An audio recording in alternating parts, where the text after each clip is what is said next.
Hi there, Cancer. Thank you for joining me for your weekly forecast for week commencing the 2nd of December.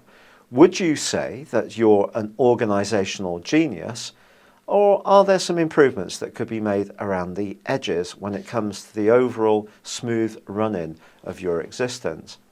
If it's the latter, this is certainly a great time to grapple with any issues that you've been putting off. The Sun moved last week. This week, Mercury moves to join up with the Sun in the same location. And it's the combination of the two are really urging you to grapple with these things. There's also a new moon on Tuesday. And it's probably not the best time of the year to start to think about being virtuous about what we eat or drink. But if you are someone who's interested in your diet, just try that a little bit harder to read the packets of the things you're buying in the supermarket to ensure that you're eating as pure a diet as possible. Are you getting enough exercise? Could you leave the car at home some days and ride a bike or walk to your work or use public transport? Could you just be a little bit more active in general?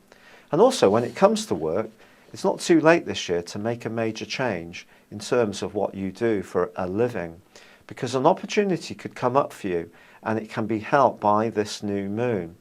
In fact, in the first half of this week, there is a very positive angle still between Mercury and Saturn, suggesting that your thinking can be both creative but also structured.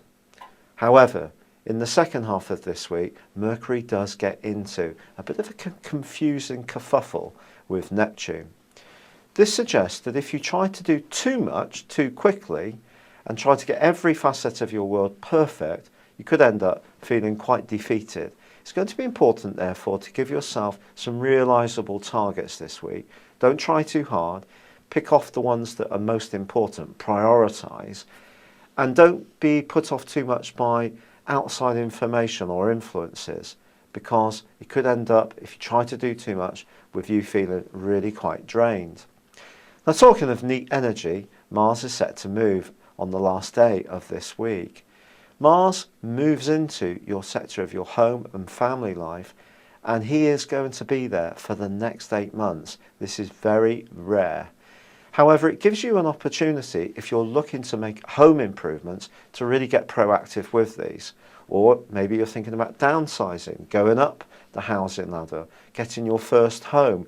Wherever you are in your life, the next 8 months about where you live is going to be critically important. But even in an emotional dimension, Mars can see you being a bit more forthright, but it also can see other people being more forthright to you. And a few home truths could get shared during that period of time, and you need to prepare yourself for this. But Jupiter, the planet of hope, expansion and optimism, and still in your sign, does continue to forge a fantastic link with Saturn this week.